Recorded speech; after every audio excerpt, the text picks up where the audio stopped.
On December 25th, 1845, it was written in the daily logbook here at Sutter's Fort, that we now know as the New Helvetia Diary, that people were enjoying a happy Christmas.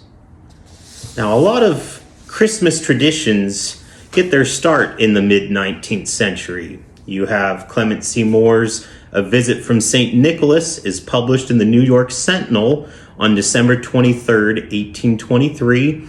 And you have the first edition of A Christmas Carol by Charles Dickens is published on December 19th, 1843. But for the most part, people here at Sutter's Fort in the 1840s worked on Christmas. About the only day off that people got, besides some Sundays, was New Year's Day.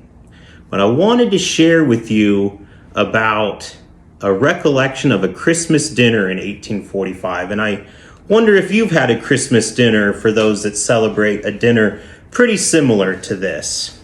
And the story comes from William F. Swasey. Now, he was an assistant clerk here at Sutter's Fort in the mid-1840s, and that's where I'm at here inside the Central Building in the clerk's office.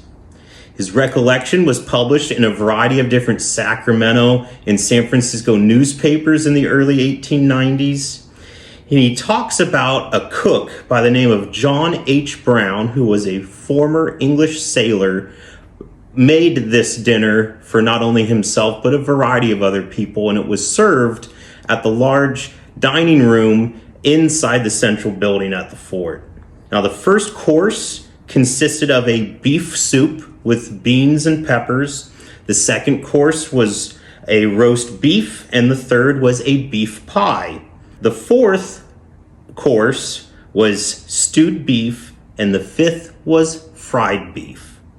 All these dishes included beans and peppers. Now, it's kind of understandable that by the mid-1840s that John Sutter had between 8 and 10,000 head of cattle, that beef would be served at pretty much every meal and with every dish. But it's the dessert, however, that the cook promised was to be a plum pudding.